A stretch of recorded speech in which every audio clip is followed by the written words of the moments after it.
Pronto, bom dia de novo para todo mundo, né? Boa tarde, boa noite para quem assistir depois. Deixa eu abrir aqui o slide para compartilhar para vocês. Então, assim, só para fazer um panorama. A gente já tinha conversado em outro sábado, sobre algumas ideologias que surgiram no século XVIII, XIX, né? E aí a gente falou sobre comunismo, liberalismo, nacionalismo. E muitos desses pensamentos influenciaram o desenrolar das guerras, não dos pensamentos em si, mas das interpretações que as pessoas faziam desses pensamentos. Porque lembra que eu falei para vocês na aula que muito dos pensamentos que a gente conhece e a forma como a gente conhece eles hoje são fruto de adaptações que as pessoas fizeram. Então, quando eu falo do comunismo, por exemplo, o comunismo que a gente pode dizer que conhece não é o mesmo que, que Marx pensou lá no passado, sabe? As pessoas elas fazem adaptações de acordo com o que convém ao interesse delas. Então, foram pensamentos que revolucionaram e que continuam revolucionando até hoje, mas são pensamentos que influenciaram muito as atitudes dos países na Primeira Guerra Mundial, que é o que a gente vai falar hoje. Como a aula que eu fiquei hoje foi Primeira Guerra Mundial e os tratados de paz, eu meio que coloquei elas em uma aula só, em uma ficha só, porque realmente são uma sequência. Deixa eu começar aqui a compartilhar para vocês, para a gente começar de fato a aula.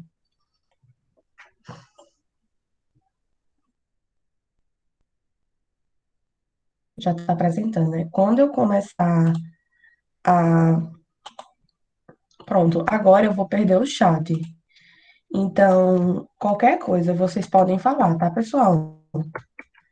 Se tiverem dúvida, estiver indo rápido demais, por favor, falem. Certo? Certo? Certo, certo, certo. Pronto, eu vou tomar o silêncio como tudo certo, né? Eu não consigo ver o chat. Eu escuto vocês falando no chat, só que eu não consigo ver. Tá certo, prof. Pode seguir. Pronto, obrigada. Aí qualquer coisa pode interromper, viu? Então, vamos começar pelo panorama geral. A gente estava mais ou menos ali no final do século XIX, em que a gente ainda tinha aquela supremacia de potências europeias. Estava no auge do crescimento. E a Inglaterra, ela continuava sendo, né, o, a principal nesse quesito. Só que a gente começou a ter um desenrolar de outros países que não são, né, europeus. Alguns não. E aí tem um destaque aí para os alemães e os norte-americanos que começaram a se sobrepor na Alemanha na produção de ferro e aço. E por mais que para a gente hoje ferro e aço não seja nossa, que matéria-prima, naquela época, quando eles estavam no auge da industrialização, ferro e aço eram matérias-primas assim que faziam muita diferença. Então, os norte-americanos e os alemães começaram a se sobrepor nessa questão. Aí vem os Estados Unidos, que com uma indústria muito forte na parte da química, da elétrica e da automobilística. E a Alemanha, que começou a ter uma indústria bélica muito, muito forte, principalmente depois da sua unificação. E aí, além disso, a gente tinha fortes questões coloniais entre a Alemanha e a França, por algumas regiões que eles ainda brigavam entre si pelo poder. Engraçado, assim, que. Engraçado, não engraçado, mas interessante que eles tinham questões coloniais por países que nem pertenciam a eles, né? Por povos que nem pertenciam a eles. Continuando no panorama, a gente tem a Inglaterra, que na época estava com grandes casas bancárias e uma potência muito forte militar. Isso fez dela o império colonial naquela época, mas a gente estava começando a ter alguns problemas. A Pax Britânica era a hegemonia da Inglaterra. Ela começou a entrar em crise por conta de redivisão colonial, principalmente no continente africano. Alguns países conquistaram, alguns conquistaram não, né? Invadiram alguns, só que eles começaram a brigar entre si para dizer que não, essa é minha, essas coisas. Então, isso estava causando um certo problema para a Inglaterra por ela ser o principal império colonial. Principalmente porque naquela época, quanto mais colônias os países tinham, teoricamente mais fortes eles eram, sabe? Porque eles tinham locais para explorar matéria-prima, tinham pessoas para fazer de escravos, então isso tornava grandes nações. E aí a gente tem, até na Europa mesmo, minorias nacionais que exigiam autogoverno, eles queriam ser independentes. E muito dessa independência desses países estava baseado na unificação que a Itália e a Alemanha tinham. Então, isso inspirou, naquela época, também quisessem sua independência. E aí a gente tem uma guerra que foi importante para a questão da rivalidade entre a França e a Alemanha, que foi a Guerra Franco-Prussiana.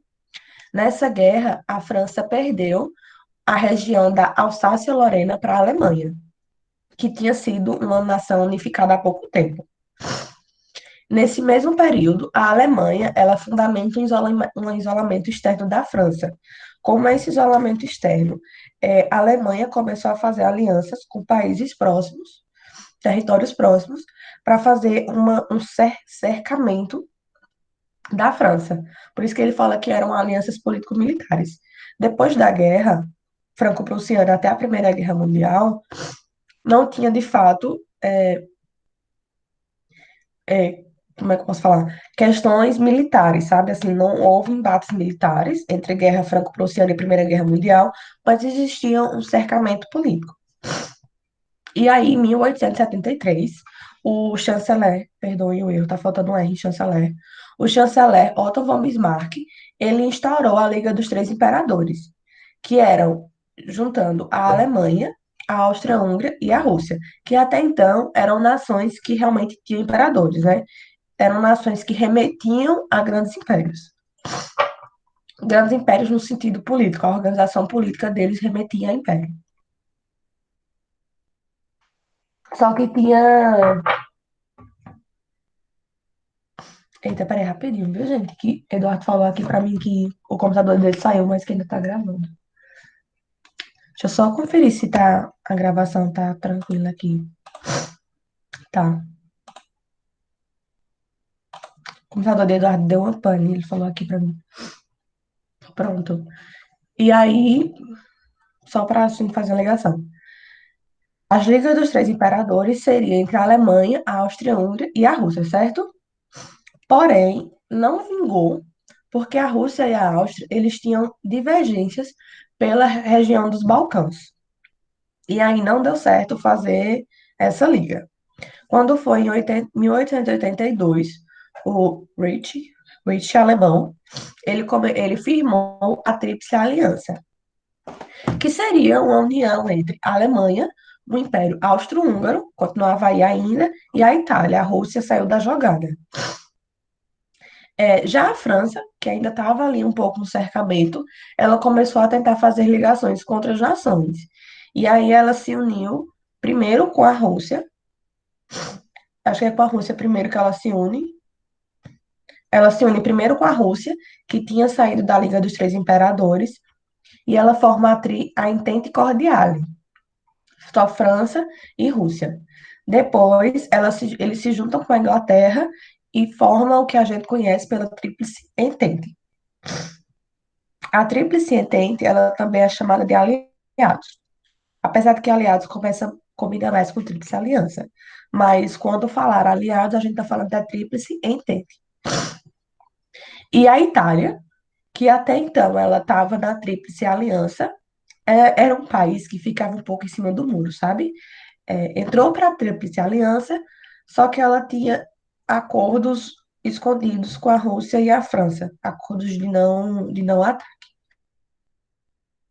Isso aqui é só um mapa para a gente ter uma noção. Minha geografia não é das melhores, mas a localização dos países, a Alemanha e a Áustria-Hungria, na questão, se for para você fazer uma análise assim de guerra, ela tinha uma posição que poderia ser desfavorável porque estava cercada, né? Só para a gente ter uma noção dos países. Então, continuando. E aí, como era que a gente tinha organizado essas alianças?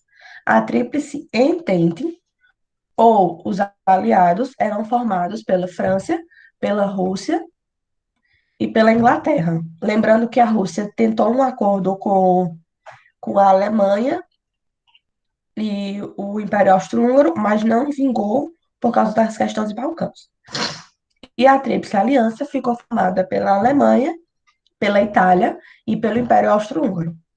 Lembrando que a Itália não era uma amiga muito sincera e ela tinha acordos de não agressão com a Rússia e a França. Foi? Isso. Foi com a Rússia e a França? Meu Deus. Era a Rússia e França. Com a Rússia e a França. E ninguém sabia desses acordos, certo? Então esses eram os agrupamentos que a gente pode dizer das nações naquela época. E aí, o que era a região balcânica? A disputa começou quando começou a haver desmembramento do Império Turco-Otomano. Império Turco-Otomano, a gente tem que lembrar lá de Constantinopla, que era uma região muito extensa. Então, quando esse sua força, foi quando começou a haver disputa naquele local. E quem era que estava nessas disputas? Eram os nacionalistas, que queriam sua independência, a Tríplice Aliança e a Tríplice Entente.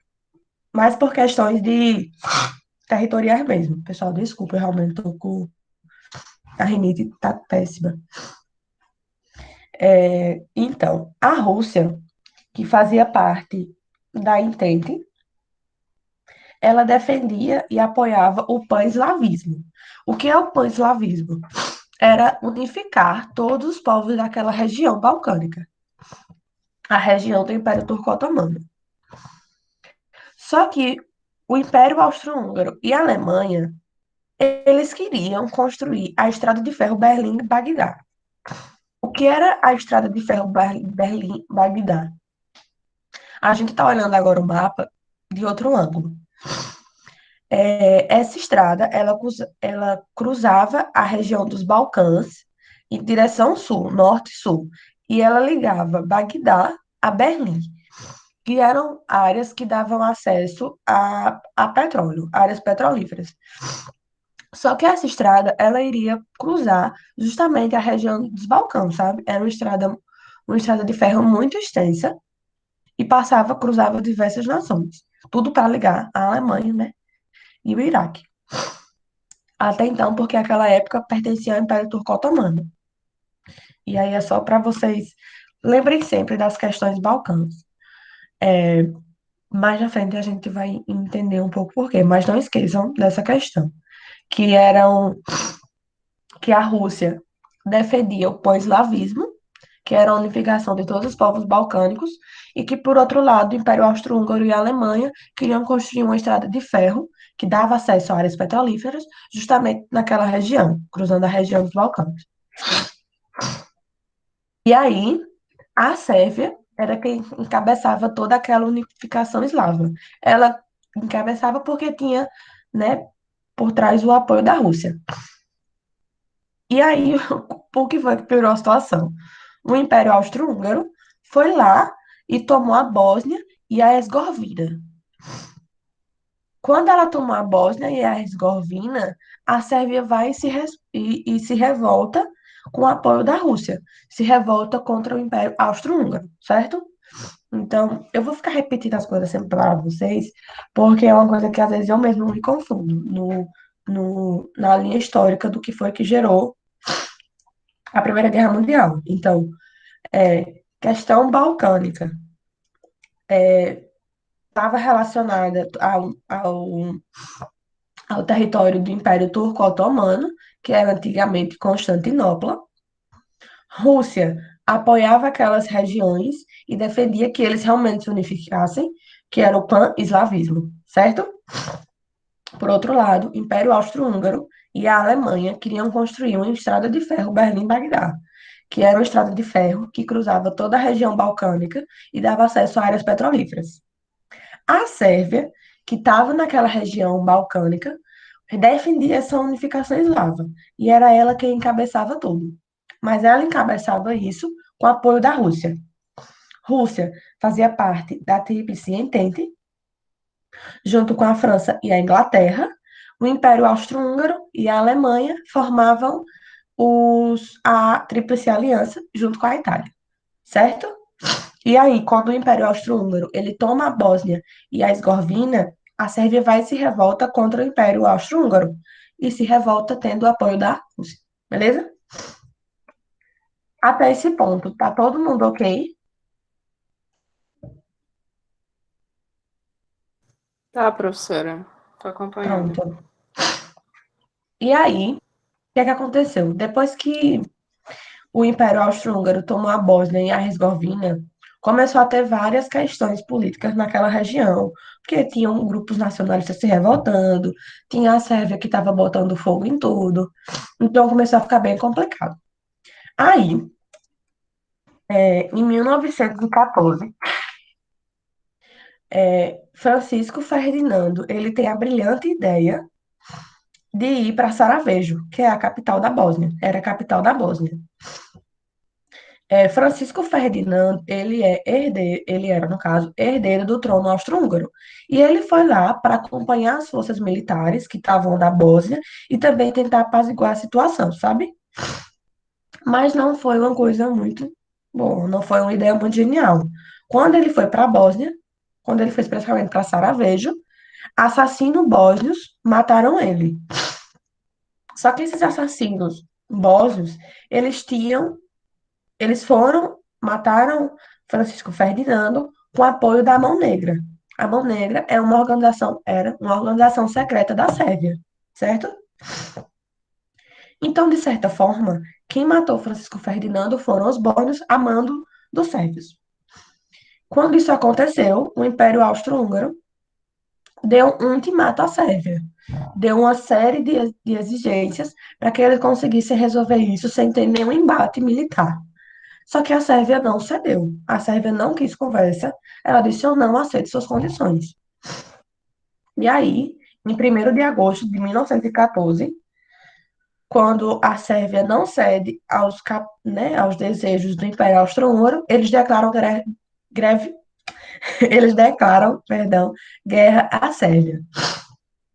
A Rússia, que já vinha apoiando a Sérvia, né, se posiciona a favor dela. E o sistema de alianças que estava formado foi todo ativado. Então, assim que a Rússia declara apoio à Sérvia, a gente tem a Alemanha, que entra a favor do Império Austro-Húngaro, e a França e a Inglaterra, que entra a favor da Rússia, obviamente. E aí, meu amigo, um mês depois, os exércitos já estavam ó, marchando para a guerra. Então, quando a gente fala o que causou a Primeira Guerra Mundial, não foi somente a questão balcânica. Foi a questão balcânica, foi a rivalidade que existia entre a Alemanha e a França. Foram questões políticas de hegemonia. Mas eu acho, assim, observando a história e escutando o que historiadores falam, a gente pode dizer que realmente a questão balcânica talvez tenha sido, assim, o fator mais importante. E tenha sido, na verdade, né, o que engatilhou a guerra por completo. Mas não foi a última, ou não foi o único fator, tá certo? E aí, como foi que o desenrolar da Primeira Guerra Mundial? Logo em 1914, a gente pode definir a guerra como guerra de movimento. E a partir de 1915 até o final, guerra de posição ou guerra de trincheiras. A Primeira Guerra Mundial ela é muito conhecida por ser uma guerra de trincheiras, né? Em sua maior parte.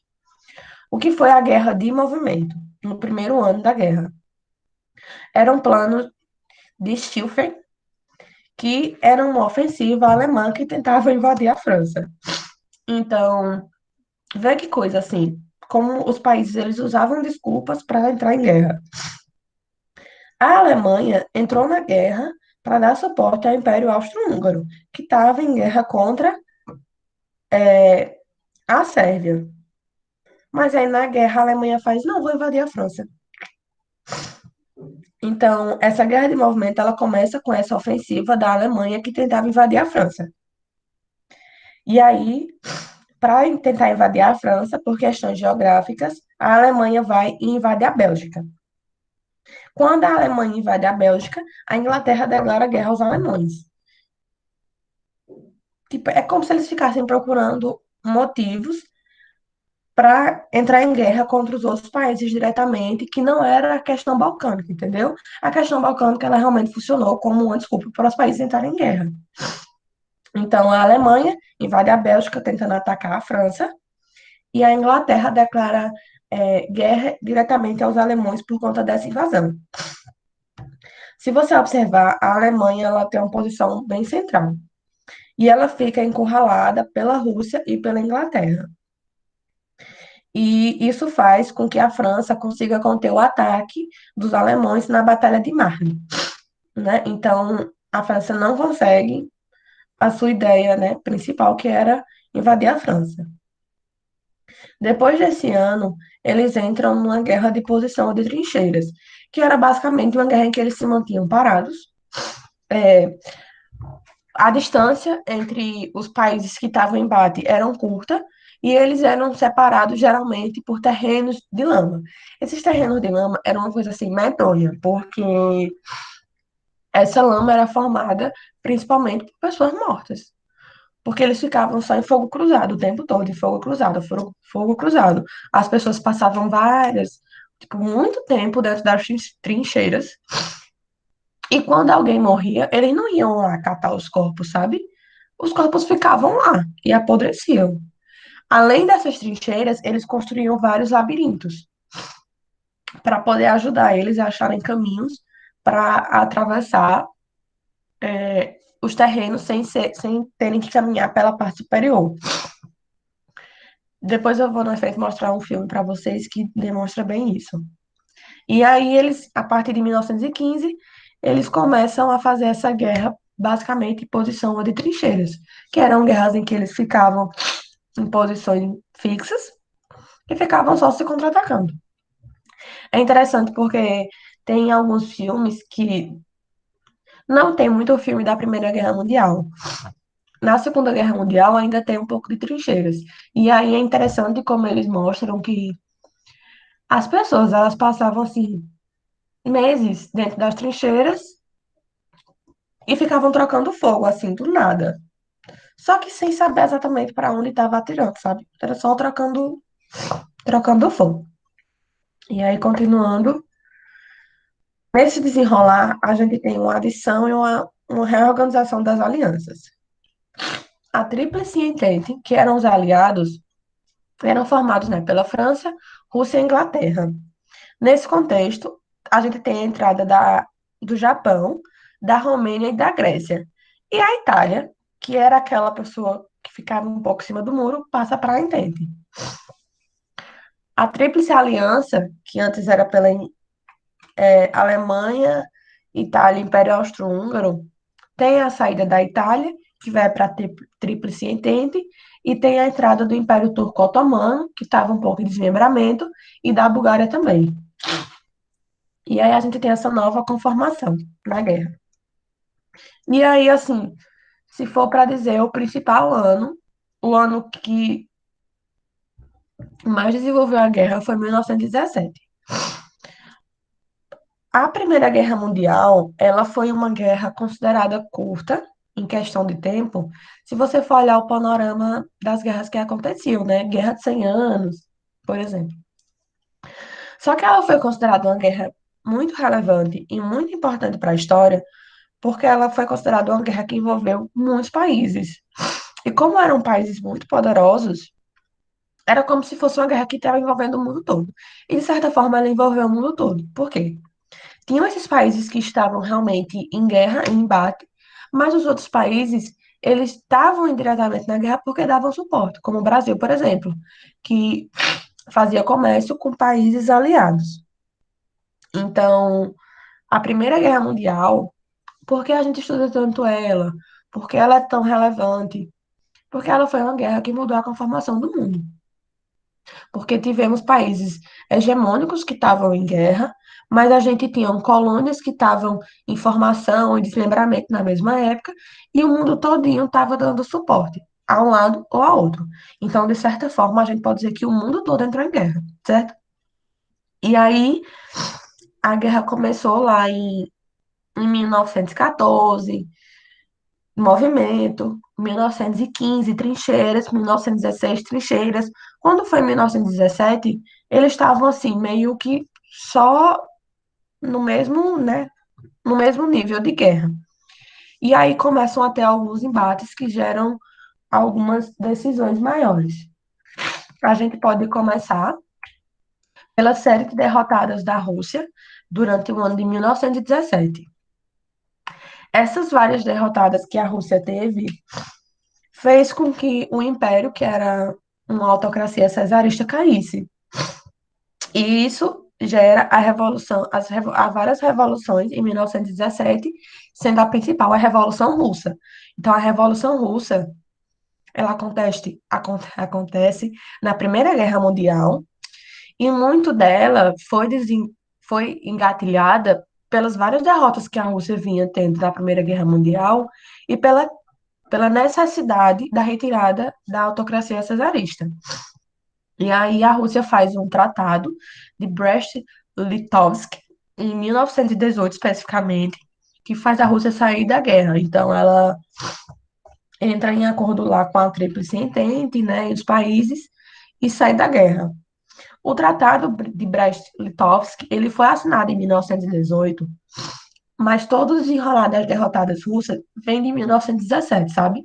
Houve várias revoluções na Rússia em 1917, as derrotadas da Rússia dentro da Primeira Guerra Mundial.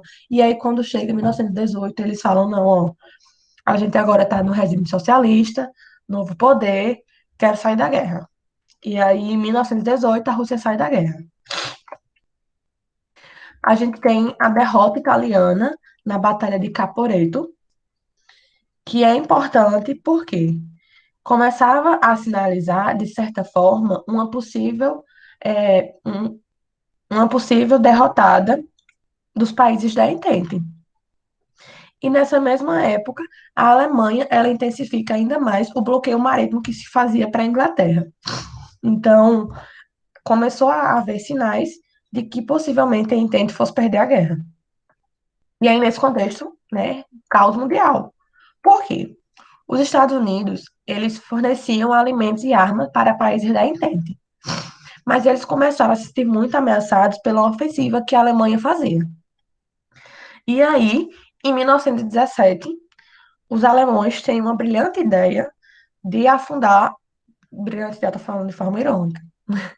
Eles têm a brilhante ideia de bombardear e afundar o transatlântico Lusitânia, que era um transatlântico que tinha vários norte-americanos. Quando eles fizeram isso, foi o momento em que os Estados Unidos falou, não, eu vou ter que entrar na guerra de alguma forma. E aí, eu adiantei um pouco, e aí os Estados Unidos declara guerra às potências centrais, que eram os países da Aliança em 1917. E, de certa forma, os Estados Unidos já estavam na guerra, né? Mas aí, quando tem esse fundamento transatlântico, ele de fato entra, né, com as suas forças militares. E isso gerou muita diferença no panorama geral da guerra. Por que gerou muita diferença? Porque era uma nação que estava em um auge muito bom e que deu um suporte muito bom para os países aliados. Então, as potências centrais, que eram a, a Tríplice Aliança, eles começaram a ser derrotados em várias batalhas. Isso fez com que mais na frente o Kaiser alemão renunciasse em 1918. Ele renuncia ao poder na Alemanha e ele decide assinar um armistício. Esse cessar-fogo, ele foi negociado pelo presidente americano, que era Woodrow Wilson, que fez os chamados quatro pontos de Wilson, e dizia que havia tido uma paz sem vencedores. Frisem bem essa parte, paz sem vencedores. Quando eles fizeram esse armistício, que formularam esse cessar-fogo, os Estados Unidos fez assim: eu vou intermediar toda a negociação, vou dar 14 pontos de Wilson, que seriam pontos seguidos pelos países, e a gente vai ter uma paz sem vencedores, ninguém sabe vencedor da guerra, né? Então, consideramos que 1918 a guerra acabou. E aí vamos prosseguir. Antes de prosseguir para os tratados de paz, o Brasil realmente entrou na Primeira Guerra Mundial. No início, assim como os Estados Unidos, o Brasil ele só tinha alianças comerciais com os países da Entente, que eram os aliados, né? E aí, em 1917, além daquele transatlântico Lusitânia, os Estados Unidos eles foram torpedeados por submarinos alemães. E no mesmo dia, fizeram a mesma coisa com o navio brasileiro, que foi no Canal da Mancha. Depois, esse não foi o primeiro, eles começaram a torpedear outros navios no Brasil, na costa do Mar Mediterrâneo, porque o Brasil fazia negociações com aqueles países que estavam em guerra, né? Fazia o comércio. E aí, o presidente da época, que era Venceslau Braz, assinou uma aprovação do governo que declarava guerra contra a Tríplice Aliança, em 1917. Assim, foi estúpido por parte da Alemanha fazer essa derrubada desses navios, tanto americanos como brasileiros. De certa forma, era a estratégia que eles tinham de tentar suprir os países da Entente de receberem matéria-prima, alimentos, essas coisas.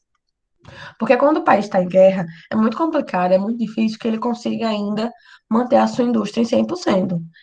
Tudo é voltado para a guerra, entende? Então, isso foi a forma que a Alemanha viu de prejudicar o recebimento de alimentos, armas, matéria-prima que iam dos Estados Unidos e do Brasil. Só que isso acabou foi para a situação deles, né? E eles geraram a entrada tanto dos Estados Unidos como do Brasil na guerra.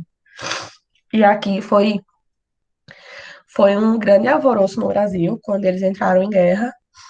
É, acharam o máximo, assim, tem várias propagandas do Brasil fazendo referência a isso. Mas não foi uma participação muito grande, sabe? Eles saíram da guerra mais ou menos em 19, 1819, 1919, quando a própria força no Brasil começou a se dissolver. E aí vamos aos tratados de paz, que foram, na verdade, sementes para uma Segunda Guerra Mundial. Se for para a gente ser bem sincero mesmo, de paz não teve nada. Os vitoriosos, que disseram que não teria existido, que não tinham existido vitoriosos, eles se reuniram em 1919 no Palácio de Versalhes, na França, para tomar as decisões da guerra.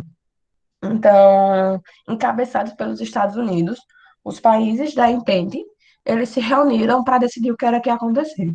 Os vitoriosos, que tinham dito que não teriam havido vitoriosos na guerra. Todas essas reuniões e discussões resultaram no Tratado de Versalhes. O que era esse tratado? Esse tratado culpou a Alemanha pela guerra toda e criou uma série de determinações que visavam enfraquecê-la e desmilitarizá-la. E aí eu quero ressaltar uma coisa muito importante para vocês. Agora que a gente já viu todos os pontos da guerra, todo o desenrolar da guerra, realmente a Alemanha teve culpa. Ela teve. Assim como assim, observando a história, vários outros países tiveram culpa. Então, o Tratado de Versalhes, ele considera a Alemanha culpada, não porque de fato ela tenha sido a única culpada da guerra ou a mais culpada da guerra, mas eles culparam ela porque era uma nação que tinha uma força muito grande.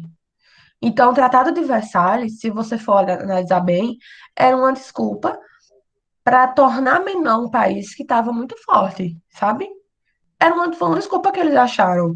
Não estou dizendo que eles não deveriam ter feito isso, ou que a Alemanha não tem tanta culpa assim. Nossa, a Alemanha não tem tanta culpa. Não, a Alemanha tem sua culpa sim. Assim como o Império Austro-Húngaro, assim como Sérvia, assim como vários outros países. Mas a Alemanha, ela foi tornada culpada porque ela era uma nação que ameaçava muito a hegemonia da Inglaterra, ameaçava a França, ameaçava a Rússia e ameaçava os Estados Unidos. Era um país que tinha um poder bélico muito forte. E era, de certa forma, um país que estava muito bem organizado.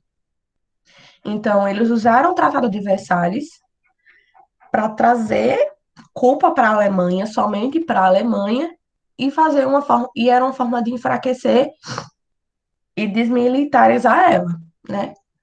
E aí, ver assim que coisas assim, eu acho absurdas por quê? Porque eles culparam só a Alemanha. Se fosse para ter culpados, por que não culpar de fato todos os países que causaram a guerra, sabe? E aí o que o Tratado de Versalhes trazia? Ele exigia que a Alemanha devolvesse Alsácia-Lorena para a França, que tinha sido uma conquista que bem antes da Primeira Guerra Mundial. Ele dava acesso da Polônia ao mar por um terreno que passava pela Alemanha. E esse seria o que a gente chama de corredor polonês. A Alemanha perdia todas as suas colônias ultramarinas de fora do seu território e parte do seu território europeu foi cedido para a França, para os ingleses e para todos os outros aliados. A Alemanha perdeu a sua artilharia e a sua aviação. Ele passou a ter uma limitação do exército que só ia até 100 mil homens. A Alemanha estava proibida de construir navios de guerra e ela tinha sido obrigada a indenizar as potências aliadas pelos danos causados. Então, assim, um monte de gente entrou na guerra, mas a culpada foi a Alemanha. E a única, de certa forma, punida foi a Alemanha. E as... É porque é muito difícil você julgar as ações que aconteceram numa época que não é sua. Mas é só para enfatizar que essas decisões elas não foram tomadas porque se queria ter paz ou porque os aliados queriam proteger o resto do mundo da Alemanha. Não, era porque os aliados queriam ter a hegemonia de volta. E a Alemanha arriscava muito isso. Então, o Tratado de Versalhes, após a Segunda Guerra Mundial, ela gera na Alemanha uma queda do seu poder muito grande e reforça ainda mais a necessidade que eles teriam, né, numa Segunda Guerra Mundial que a gente vai ver mais na frente. Eles tentaram formar a Liga das Nações, que seria um fórum de paz mundial, mas não deu muito certo. E aí, por trás, os Estados Unidos e a Alemanha, eles assinam um acordo de paz, né? E aí, entre 1919 e 1921, eles têm vários tratados, e o principal objetivo desses tratados era desmembrar o Império Austro-Húngaro, o Império Turco-Otomano e o Império Alemão. Além disso, nessa época, esses tratados também trouxeram a consolidação de novos estados que estavam se unificando e querendo independência. E a gente acaba a Primeira Guerra e o Tratado de Paz com um fortalecimento ainda maior dos Estados Unidos, da Inglaterra e da França, como sempre, né? Os vitoriosos, eles sempre saem bem beneficiados. E assim, mas o que foi um marco muito, muito bom da Primeira Guerra Mundial. Grandes impérios autoritários, que eram justamente o Império Otomano, a Alemanha e a Rússia, foram impérios que caíram na Primeira Guerra Mundial. E eles tinham origem em regimes dinásticos, em dinastias. E isso era bem antigo, bem antes da Revolução Francesa. Então, quando esses três impérios eles caem, né, nos tratados de paz da Primeira Guerra Mundial, a gente tem o desaparecimento desses antigos regimes. E isso foi uma coisa assim, de certa forma muito boa, sabe? que aconteceu da forma errada, mas foi muito boa. Isso aqui é um lembretezinho para a gente relembrar que Liga dos Três Imperadores, que era Alemanha, Áustria-Hungria e Rússia. A Alemanha, Áustria-Hungria e Rússia, que depois se torna a Tríplice Aliança, que era Alemanha, Áustria-Hungria e Itália. Lembra que a Rússia e a Áustria-Hungria saem por causa das questões Balcãs, elas tinham embate. E a Itália era amiga falsa que não sabia para que ela ficava. Entra a Tríplice Entente, que era formada pela França, Inglaterra e Rússia. Antes, a França e a Inglaterra tinham formado a Tríplice Cordiale. Aí aqui, ó. O atentado de Sarajevo é o que dá o pontapé inicial para a Primeira Guerra Mundial, mas não é o único motivo. Até 1914, eles, eles faziam uma guerra de movimento, principalmente pelas ofensivas alemãs, e a partir de 1915, eles entram numa guerra de trincheiras. E aí a gente tem realmente desenvolvimento de novas armas e tecnologias. E quando chega em 1917, a gente tem a saída da Rússia da guerra por conta da sua Revolução Russa, a queda do Império Autoritário Cesarismo, e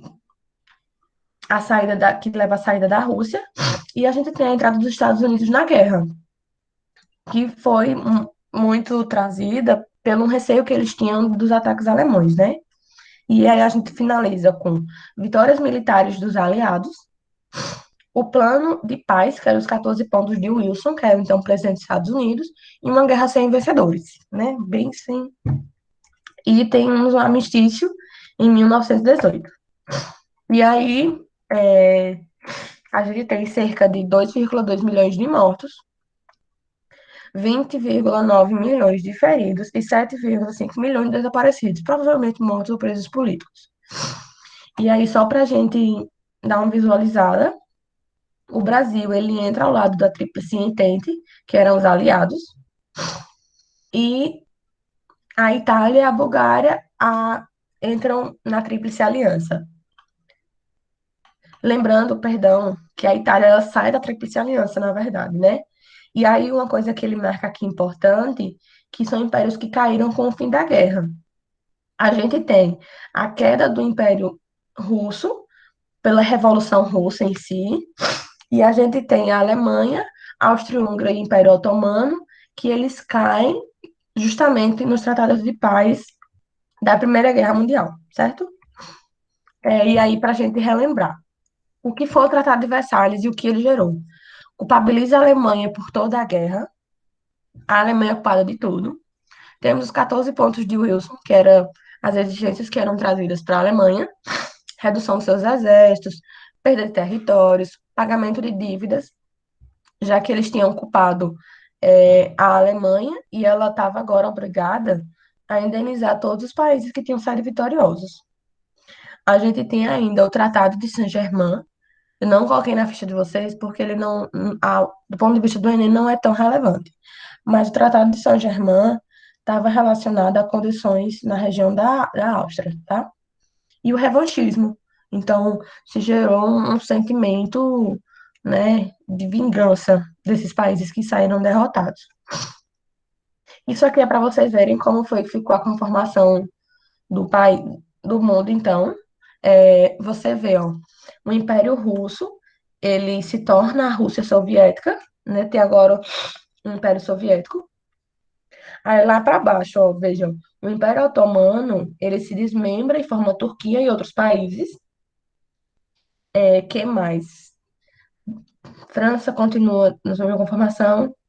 A, ó, parte do Império Russo, se vocês forem aqui seguir a seta, parte do Império Russo, pegando a Áustria-Hungria e a Romênia, Sérvia, toda essa região aqui, ó, olha como ela muda, como ela se desmembra e gera vários outros países. Então, Tchecoslováquia, a Áustria e a Hungria se tornam países separados, a Romênia, ela diminui, aí surge a Iugoslávia, a Albânia se torna maior, Então, gerou sérias, grandes transformações, né, no mapa, no nosso mapa mundi. E principalmente pelo desmembramento de países aqui do centro, países impérios, né? E aí, eu trouxe duas indicações de filmes para vocês. A Primeira Guerra Mundial, ela não é uma guerra que é muito retratada no cinema. Por que ela não é muito retratada? Porque, do ponto de vista cinematográfico, ela não traz tantas reviravoltas como a Segunda Guerra Mundial. Mas aí, recentemente, a gente teve esse filme, em 1917. Eu gosto muito de filmes de guerra, né? Porque eu gosto muito desse assunto.